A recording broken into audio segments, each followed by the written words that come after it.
Hello all. I hope you are all doing well. Vipassana గురించి మీకు share చేయాలి కదా, చాలా లేట్ అయిపోయింది వీడియో. I'm sorry. కానీ ఏంటంటే, ఈ విపස්සన గురించి 10 డేస్ కోర్స్ గురించి ఒక 4 మినిట్ 5 మినిట్ వీడియోలో షేర్ చేయడం చాలా కష్టం అండి. బట్ స్టిల్ నేను ఈ వీడియోలో చాలా విషయాలు మీతో షేర్ చేసుకుంటాను, చూసేయంతో. ఇది మేల్ అండ్ ఫీమేల్కి సపరేషన్ అండి. లాస్ట్ డే మాత్రమే ఆ గేట్ ఓపెన్ చేశారు. ఆల్మోస్ట్ మేల్ సెక్షన్ కూడా ఇలాగే ఉంటుంది, చక్కగా చెట్లతో. చాలా బాగుంది. మంచి ఒక వెకేషన్ లాగా అనిపించింది నాకు.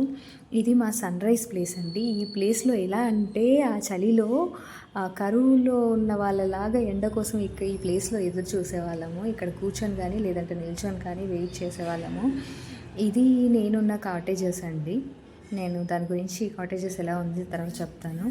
అండ్ వీటిని పగోడా సెల్స్ అంటారండి. ఈ మీకు కనిపిస్తున్న ఒక్కొక్క వెంటిలేటర్ ఒక్కొక్క సెల్ అనమాట. జస్ట్ వాష్రూమ్ సైజ్లో ఉంటుంది. ఒక్కొక్కరికి ఒక్కో సెల్ అలాట్ చేస్తారు. ఆ కన్స్ట్రక్షన్ అది ఎంత చూసారు కదా, ఎంత బాగుందో, 3 లేయర్స్గా. ఇది మా అలామ్ అనమాట, wake up call. It's a main tree. ఈ మెయిన్ ట్రీతో చాలా ఎక్స్పీరియన్సెస్ ఉన్నాయి. చాలా కొత్త కొత్త బర్డ్స్ని కూడా చూసాము. ఇది దమ్మా హాల్ అండి. ఇది మెడిటేషన్ హాల్. దీంట్లోనే మార్నింగ్ నుంచి ఈవినింగ్ వరకు ఈ హాల్లోనే ఎక్కువ టైం స్పెండ్ చేస్తాం. ఈ హాల్లోనే ఫుల్ డే మెడిటేషన్ చేసేవాళ్ళము. అది చూసారా, డిజిటల్ టైమర్ నా హాల్ అండి. ఇది ఇంట్రెస్టింగ్ పార్ట్ అండి. నాకు మెయిన్గా ఇక్కడ నచ్చింది ఆ ఎన్వైర్న్మెంట్ అండ్ ఆ డిస్కోర్సెస్ ఆ త్రిరత్న హాల్లో జరుగుతాయి అన్నమాట. దాని గురించి నేను డీటెయిల్గా మళ్ళీ ఇంకొక వీడియోలో ఎక్స్ప్లెయిన్ చేస్తాను. ఇవన్నీ కాటేజెస్ అండి. బ్లాక్స్ వైజ్గా కొన్ని రూమ్స్ కలిపి ఒక బ్లాక్స్ లాగా ఉన్నాయి. ఇది ఇన్సైడ్ వ్యూ అండి. రూమ్లో ఎలా ఉంటుంది చూసారు కదా, ఎంత లగ్జరియస్గా ఉందో. వాష్రూము, మ్యాట్రసెస్, పిల్లో అండ్ చాలా బాగుంది. ఇది నేనున్న కాటేజెస్ అండి. దాంట్లో ఇన్సైడ్ యాక్చువల్గా వాళ్ళకు బెడ్స్ ఇచ్చారు, బట్ మాకు మాత్రం అరుగు అంటారు కదా, ఆ అరుగు లాంటిది ఇచ్చారు అనమాట. ఇది డైనింగ్ హాల్ అండి. ఇక్కడైతే చాలా మెమరీస్ ఉన్నాయి అసలు. ఇక్కడ ఎలా అంటే విలేజ్ ఎన్వైర్న్మెంట్ కనిపించేదండి. చాలా పొద్దున్నే 4 o'clock మఫ్లర్స్ అంటారు కదా, చెవులకి మఫ్లర్స్ కట్టుకొని ఆంటీలందరూ వచ్చేవాళ్ళు. చాలా క్రేజీగా అనిపించేది, ఏంటబ్బా ఇదంతా అని చెప్పి.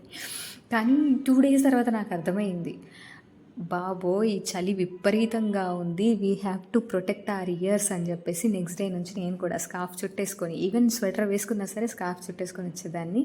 ఇలా ఒక్కొక్క ప్లేట్, గ్లాస్, స్పూన్ అన్నీ అలాట్ చేస్తారనమాట. వాళ్ళే ప్రొవైడ్ చేస్తారు. మన ప్లేట్ మనం వాష్ చేసుకొని, తినేసి వాష్ చేసుకొని మళ్ళీ అందులోనే ఆ 10 days పెట్టుకోవాలి. ఇదంతా వాష్ ఏరియా అండి. చాలా చోట్ల ఇలాంటి ఇన్స్ట్రక్షన్స్ ఉంటాయి. సో అందరూ పాటించరు కదా, అందుకని చిన్నపిల్లల హాస్టల్ లైఫ్ అలా కనిపిస్తూ ఉంటుంది అనమాట. డైలీ ఇక్కడ ఆ రోజు ఏంటి, ఆ షెడ్యూల్ ఏంటి, దాంతోపాటు ఈ పక్కనున్న దాంట్లో ఒక మంచి కోట్ పెట్టేవాళ్ళు అనమాట. యాక్చువల్గా నేను చాలా డేస్ అబ్జర్వ్ చేయలేదు, బట్ ఇది ఒక కోట్ చూడగానే ఓ మంచి పాజిటివ్ వైబ్ వచ్చేదనమాట. ఇది ఇది ఇన్సైడ్ వ్యూ అండి. యాక్చువల్గా పాత సాధకులకి పాపం ఈవినింగ్ టైంలో లెమన్ జ్యూస్ మాత్రమే ఉండేది, అండ్ మార్నింగ్ టైంలో ఫ్రూట్స్ పెట్టేవాళ్ళు. అది స్టోర్ ఐటమ్స్ కోసం రిజిస్టర్ అండి. అది సోపు, బ్రష్ అని మర్చిపోతే ఇచ్చేవాళ్ళు.